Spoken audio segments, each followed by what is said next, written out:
Bismillahirrahmanirrahim. Assalamualaikum warahmatullahi wabarakatuh.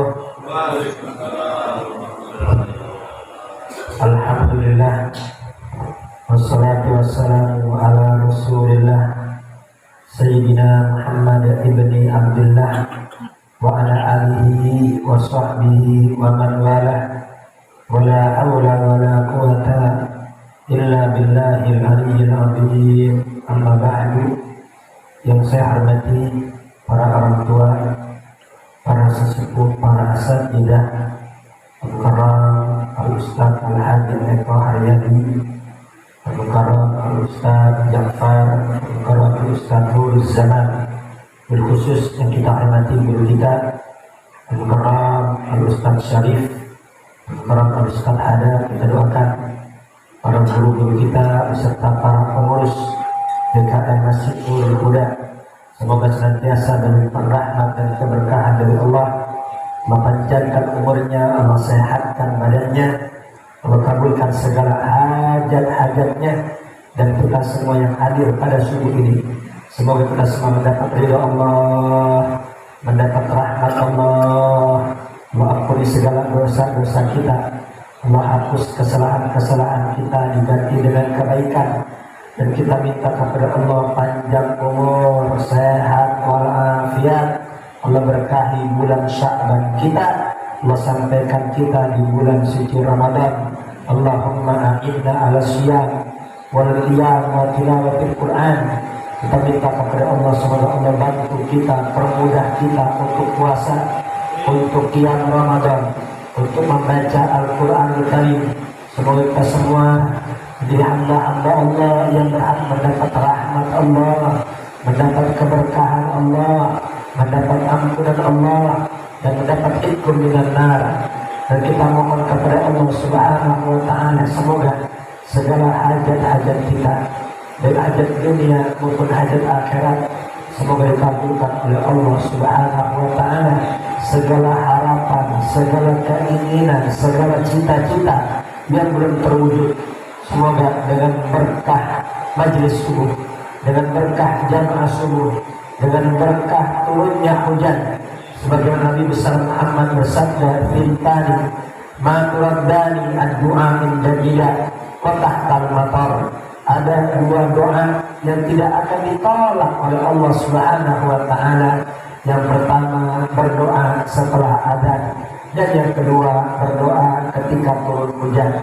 Semoga hajat-hajat keinginan yang belum tercapai semoga dipercepat oleh Allah, dipermudah oleh Allah. Yang mengalami kesulitan-kesulitannya dimudahkan, yang sedang sakit penyakitnya diangkat oleh Allah Subhanahu wa ta'ala. Allah bersihkan hati kita dari sifat iri, dengki, hasud, sombong, dendam, dan lain sebagainya. Dan kita minta kepada Allah semua permasalahan kita semoga dibereskan oleh Allah. Allah berikan kita rezeki yang banyak, yang luas, yang berkah, dimudahkan untuk membantu agama, membantu perjuangan dakwah, bermanfaat untuk muslimin wa muslimat. Dan semoga Allah takdirkan kita, Allah mudahkan kita untuk dapat berziarah makam Nabi besar Muhammad, untuk dapat ibadah tawaf di Ka'bah, sa'i Safa Marwah.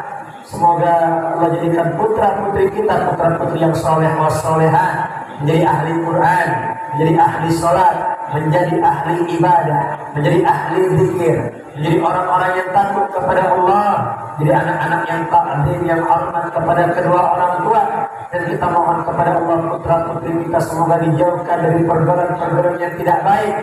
Kita semua, keluarga kita, semoga dijauhkan dari segala musibah, semua yang niat tidak baik, semua yang berniat jelek kepada kita semoga dijauhkan oleh Allah Subhanahu wa ta'ala. Keluarga kita, saudara kita, teman-teman kita yang masih terjebak dalam kemaksiatan, dalam riba, dalam judi, dalam minum-minuman, dalam zina, semoga diberikan taufik hidayah jadi hamba-hamba Allah yang bertaubat. Semoga kumpulnya kita pada subuh ini Allah catat sebagai amal soleh yang memudahkan kita untuk masuk ke dalam surga-Nya Allah. Amin. Allahumma amin.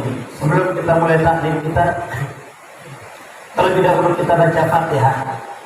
Untuk muallif kitab dan untuk guru-guru kita yang sudah mendahului kita, Al-Fatihah Al-Habib Abdullah bin Al-Haddad bin Ahmad bin Hasan Fattah bin Muhammad bin Ahmad bin Hasan Fattah wa Sahibul Karim Salim wa Qiyyi Hasan As'ad Qiyyi Khalil Al-Bakalan bin As'ad Syamsul Alif bin Kajanar Ali Qiyyi Ihsan Jamkas wa Sahih Bantan wa Qiyyi Hamid Paswar Jami'il Awliya wal Abtar wal Anjad wal Altar Sariban Billah Syarhin Jamil Awliya fi hadal bad Jamil Masya'ih hadil biha ببركة الله وأسراره إن الله أن نمجدنا المتقين الثابتين القريب الغيب في صحبة الرسول الكريم ودخلنا في حزب أهل الله المقيم وثبت قلوبنا وألسنتنا على ذكره ومحبته واصلح لنا الأحوال تقبل منا الأعمال اغفر لآبائنا وأمهاتنا جداتنا ولم كل تسوى حدث النبي محمد صلى الله عليه وسلم الفاتحة.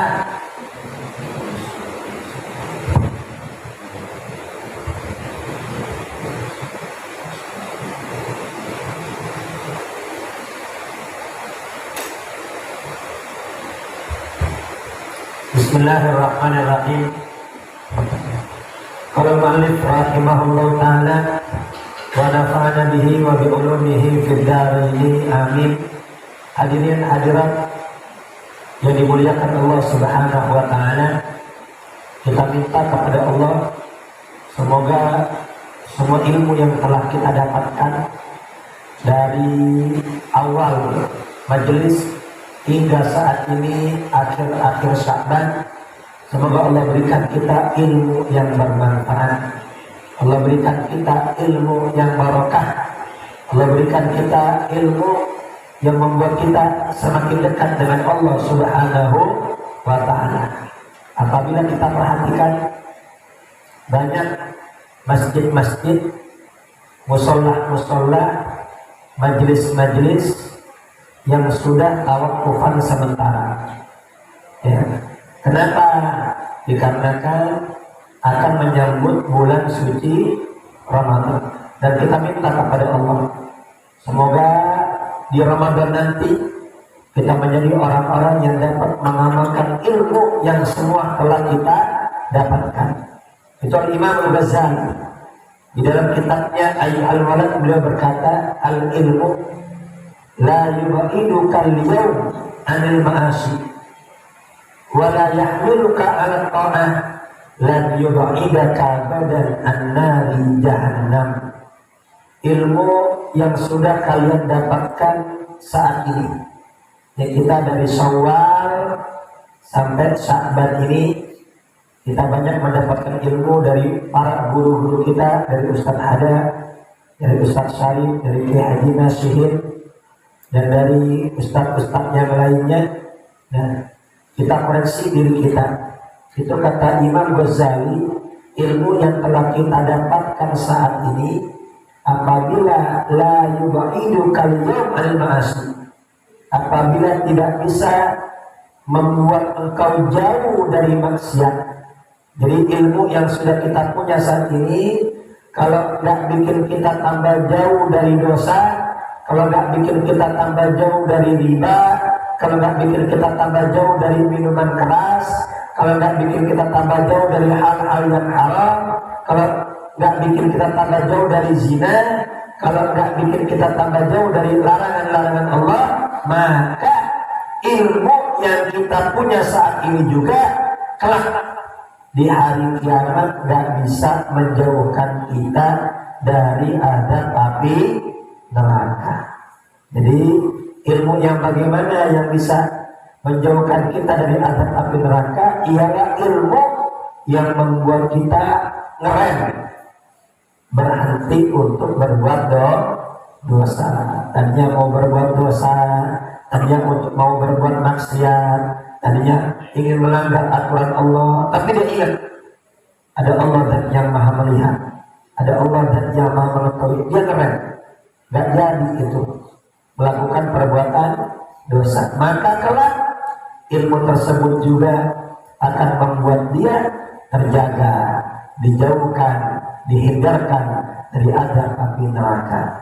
Dan tidak sampai di situ, kata Imam Ghazali, ilmu yang kita punya saat ini, ya, Kalau la yahmiluka 'ala ta'ah, tidak membawamu untuk berbuat taat, gak bikin kita tambah semangat ke masjid, gak bikin kita tambah semangat sholat jamaah, gak bikin kita tambah semangat iktikaf, gak bikin kita tambah semangat baca Quran, gak bikin kita tambah semangat sholat sunnah, gak bikin kita tambah semangat berzikir, gak bikin kita tambah semangat bersedekah, gak bikin kita tambah semangat berbuat baik terhadap sesama, maka ilmu tersebut juga nanti di hari kiamat gak bisa membawa kita masuk ke surga.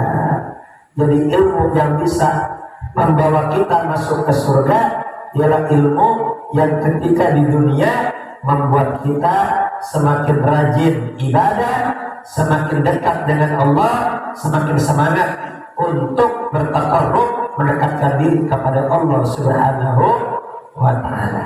Maka itu kita minta kepada Allah, semoga semua ilmu yang telah kita dapatkan bisa menjadi rem, bisa menjadi penghalang kita, pencegah kita dari berbuat dosa dan maksiat. Kita minta kepada Allah, ya, sebagaimana setiap sholat kita dianjurkan oleh Nabi Muhammad SAW untuk minta, untuk doa, Allahumma ba'id baini wa baina khataayaya kama ba'adta bainal masyriq wal maghrib. Ya Allah, jauhkan aku dari dosa, jauhkan aku dari maksiat, karena kita hamba yang berdosa.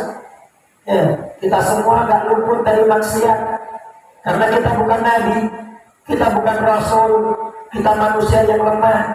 Kadang kita kalah sama hawa nafsu kita kalah dengan bujuk rayu setan, kita lemah. Kita minta sama Allah, ya Allah, jauhkan aku dari dosa sebagaimana kau jauhkan ujung timur dan ujung barat. Ya, Allahumma naqqini min khataayaya kama yunaqqa thawbul abyadu minat janas.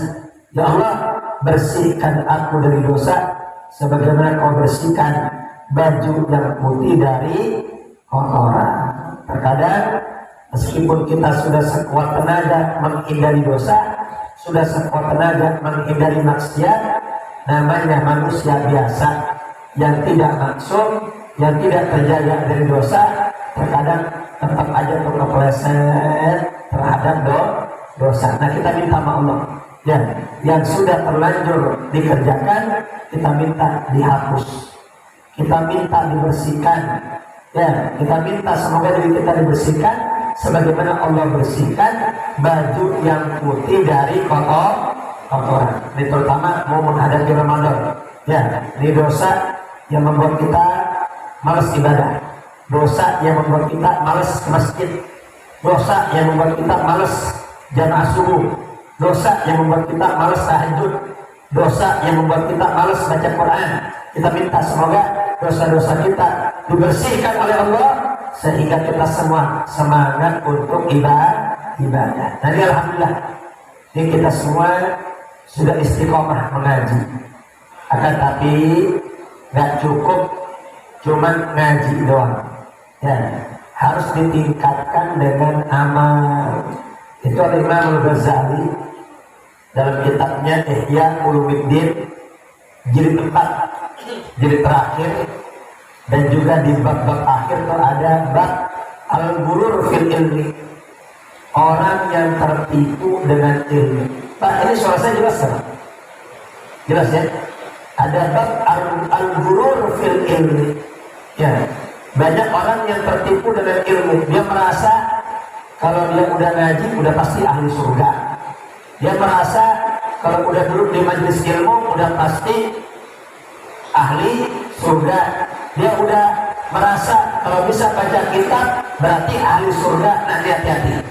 Kata Imam Ghazali, gak cukup ngaji doang, gak cukup tahu doang kalau tidak diamalkan. Ya, sebagaimana apabila ada orang yang sakit, semoga semua sehat, amin. Ya, ada orang sakit, ya, lapor mengadu ke dokter. Ya dokter, ini saya jalan sempoyongan, mata kunang-kunang, perut sakit sekali. Ya, kemudian kata dokter, oh bapak penyakitnya ini, penyakitnya itu, maka hati-hati ya, dijaga makanannya. Jangan makan yang pedas-pedas, jangan makan yang asam-asam, jangan makan yang apa lagi? Jangan makan ini, jangan makan itu. Intinya ada beberapa pantangan yang nggak boleh dimakan. Didengerin, ya. Dokter ngomong didengerin, nyimak. Siap dok, siap dok, siap. Sampai rumah tetap aja tuh yang pedas dimakan. Ya, sampai rumah tetap aja tuh yang manis-manis diembat. Istrinya ngingetin, bang, ingat kata dokter tadi, enggak, orang halal kok. Apa kata dia? Orang halal, kira-kira bisa sembuh apa tidak? Kan? Jadi dengar saja, menyimak saran dokter, tapi tidak diamalkan, nggak bisa sembuh. Demikian pula kita mendengar nasihat ulama, kita mendengar nasihat kitab dari Al-Habib Abdullah Al-Haddad, tapi kalau tidak kita amalkan, itu semua percuma. Dan Imam Ghazali juga bikin contoh, seandainya ada orang yang sakit sofrawiyun, ada terkena penyakit kuning, ya, tahu kalau di Indonesia penyakit apa namanya? Ini penyakit kuning, itu obatnya kata Imam Ghazali bisakan jabin wal kaskap, sembuhnya dengan sakan jabin dan kaskap. Ini sakan jabin anak kaskap semacam ramuan dari Persib. Ini semacam obat ramuan dari Persib. Memang yang menyembuhkan Allah, tapi semua di dunia ini terkait dengan sebab. Ya. Nah, ini orang biasanya ketika dia sakit kuning, sembuhnya dengan sakan jabin atau sembuhnya dengan kaskap. Tiba-tiba dia nggak mau minum. Kira-kira bisa sembuh apa tidak? Tidak bisa. Sebagaimana ada orang sakit kepala, ada yang sembuhnya dengan bodrek, ada yang sembuhnya dengan apa lagi? Dengan obat apa lagi? Paramek. Ya, kan macam-macam tuh. Yang kasih sembuh Allah, tapi sebab minum obat, dia nggak mau minum. Kira-kira bisa sembuh apa tidak? Meskipun dia punya apotek, ya, dia punya apotek sekalipun, tapi kalau nggak mau minum obat, nggak bakal sembuh. Demikian pula orang lapar, dia lapar nggak mau makan, kira-kira bisa kenyang apa tidak? Yang masih kenyang Allah, mau makan nggak makan, kalau takdir kenyang tetap kenyang, ya udah dia nggak makan, bisa kenyang nggak? Meskipun dia punya restoran, meskipun dia punya 10 masakan Padang, ya warung Padang, tetap aja dia nggak bakal bisa kenyang kalau nggak mau makan. Ya. Orang haus nggak mau minum, meskipun dia punya pabrik air, dia juga nggak bakal bisa hilang haus. Jadi apa? Itu semua intinya, sebanyak apapun kita hadir majelis, meskipun kita hafal Quran, kita hafal hadis, baca 1000 kitab, tapi kalau tidak kita amalkan, itu semua tidak cukup menyelamatkan kita masuk ke dalam surga. Itu semua butuh amal. Pak, rukun Islam ada berapa? Rukun Islam ada? Sepakat semua ya? Ada yang beda pendapat ya? Mungkin ada yang beda pendapat, ada yang 7, gak ada ya? Rukun Islam ada 5. Yang pertama, syahadatu an la ilaha illallah wa anna muhammadar rasulullah, bersaksi tidak Tuhan kecuali Allah dan Nabi Muhammad utusan Allah. Yang kedua apa? Wa iqamus shalah, mendirikan salat. Wa ita'uz zakat, membayar zakat. Wa shaumu ramadan, puasa di bulan Ramadan. Wa hijjul bait man istata'a ilaihi sabila, pergi haji bagi yang mampu. Nah, kata Imam Ghazali, perhatikan ini. Rukun Islam ada 5. Yang pertama syahadatain, sisanya itu amal soleh. Sholat itu amal bukan? Zakat itu amal bukan? Puasa itu amal bukan? Haji itu amal bukan? Jadi tahu saja nggak cukup kalau tidak kita amalkan. Ya, bahkan itu di setiap sepertiga malam terakhir, ya, yanzilu rabbuna ila sama'id dunya hina yabqa thuluthul lailil akhir. Setiap sepertiga malam terakhir itu Allah menurunkan rahmatnya, Allah menurunkan ampunannya, Allah menurunkan keberkahannya, kemudian menawarkan hal min sa'il, hal min ta'ib, hal min mustaghfir. Yang mau doa siapa? Siapa yang mau minta nih, waktunya minta, akan saya kasih. Hal min ta'ib, siapa yang mau tobat, siapa yang mau istighfar, siapa yang mau minta ampun, waktunya nih, akan saya ampuni. Sebanyak apapun dosanya, sebesar apapun maksiatnya, yang minta ampun, tobat di waktu ini sepertiga malam terakhir, aku ampuni dosa-dosanya. Hal min da'in, yang mau doa, yang mau munajat, yang punya hajat, minta sekarang, akan aku kasih semua hajat-hajatnya. Itu Allah menawarkan di setiap sepertiga malam terakhir, sekitar jam 3. Kira-kira kebanyakan di antara kita itu bangun apa tidur? Ya, ditawarin Allah, yang mau minta, yang mau tobat. Siapa di antara kita yang punya hajat? Punya hajat apa tidak kita? Punya. Ngaku susah, ngeluh, ditawarin sama Allah nggak bangun. Kira-kira gimana tuh? Ya, dari orang belagu amat ini. Ya, ngeluh susah, tapi ditawarin tidur baik, kan begitu Pak? Nah, kata Imam Ghazali, ya, ini semua amal, ya, berdoa, ya, doa kan kedua tuh, amal bukan? Amal. Istighfar, tobat, amal bukan? Amal. Ya, munajat, amal bukan? Kalau ilmu saja cukup, nggak perlu diamalkan, maka panggilan Allah, tawaran Allah setiap sepertiga malam terakhir itu sia-sia itu. Itu sia-sia, percuma itu. Kalau cuma cukup ilmu doang, ini semua menunjukkan ilmu saja tidak cukup kalau tidak kita amalkan. Nah, kita minta kepada Allah kekuatan. Semoga nanti masuk Ramadan, kita menjadi orang yang kuat mengamalkan semua ilmu yang telah kita dapatkan, sehingga semua fasilitas yang Allah berikan berupa rahmat, berupa ampunan, berupa itqum dan nar, pembebasan dari adab api neraka, semua bisa kita dapatkan. Amin. Allahumma shalli ala Muhammad. Bismillahirrahmanirrahim. Qala al-mu'allif rahimahullahu taala wa nafa'ana bihi wa bi ulumihi fid dharain. Amin. Faslun, wa yanbaghi, dan hendaknya, an yakuna laka wirdun min at-tafakkuri, hendaknya kau punya wiritan berupa tafakkur, ya, merenung. Jadi Pak, ini kudu ada waktu kita belajar seperti ini. Kudu ada waktu kita baca buku-buku pelajaran, ya, tanya sama Ustadz Haji Eko, tanya sama Ustadz Syarif, tanya sama Ustadz Ada, Ustadz buku ini boleh gak saya baca? Ya, ini sesuai gak dengan akidah kita?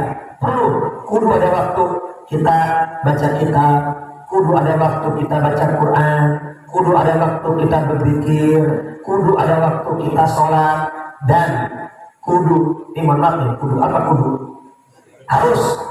Harus ada waktu juga kita bertafakkur, merenung, ya, kepada Allah Subhanahu wa ta'ala.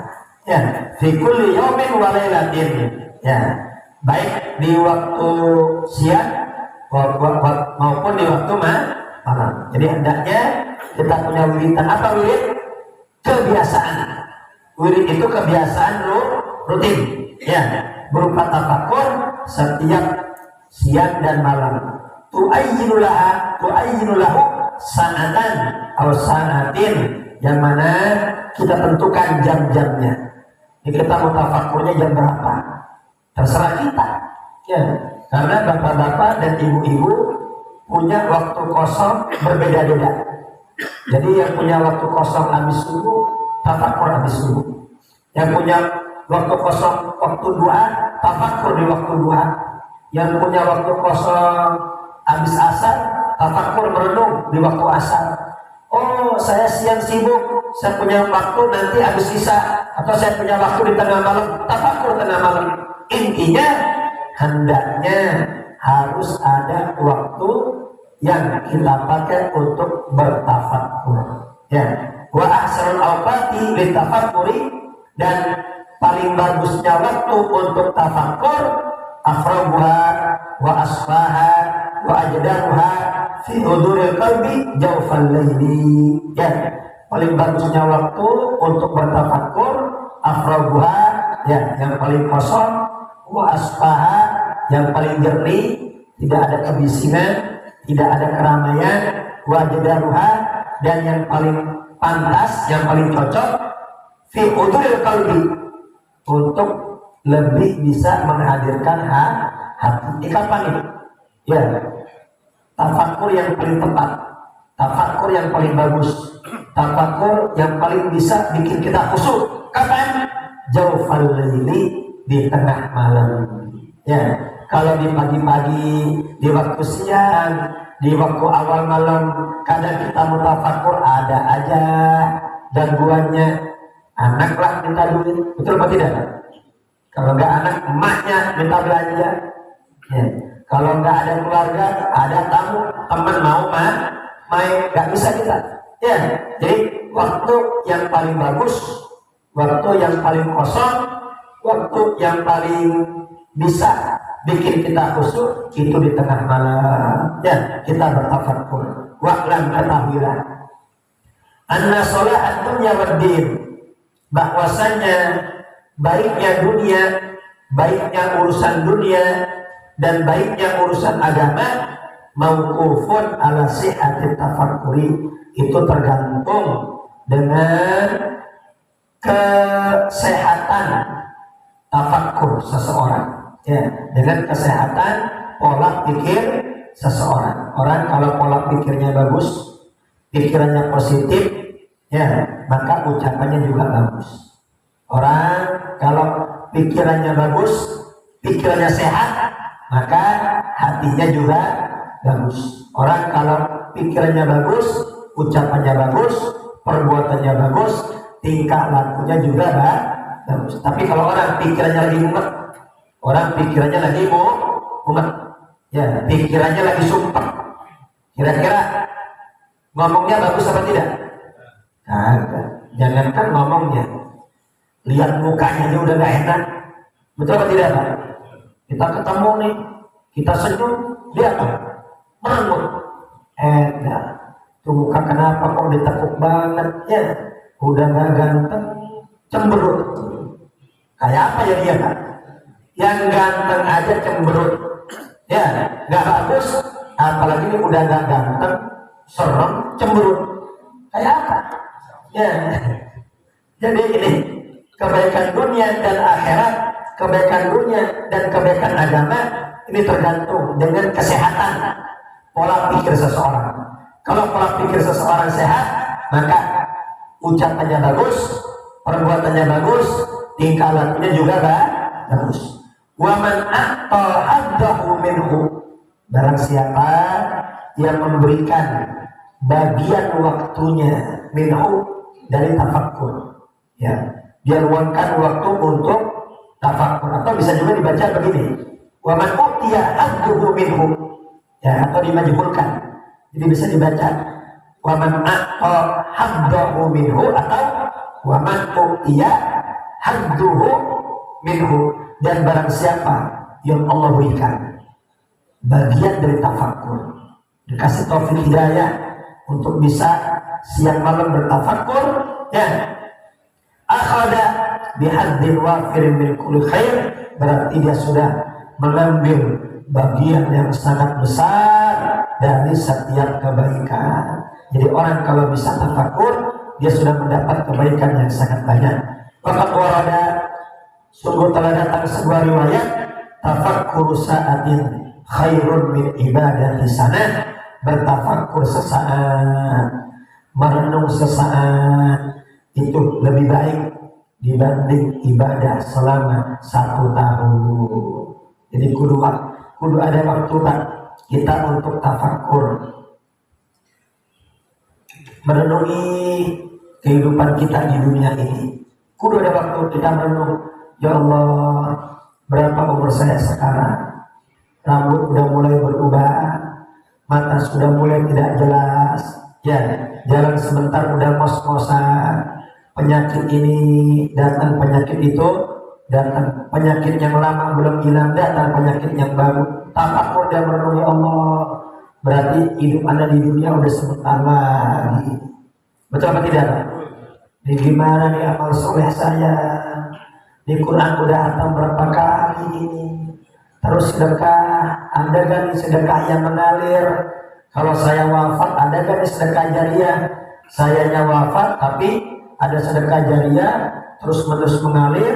Orangnya wafat, tapi pahalanya gak mati. Itu luar biasa. Ya, orang yang bahagia adalah orang yang meninggal, tapi pahalanya belum meninggal. Terus menerus mengalir. Ya, dia bangun masjid, dia beli mimbar, ya, dia beli cat di Ramadan, beli cat masjid dan lain sebagainya.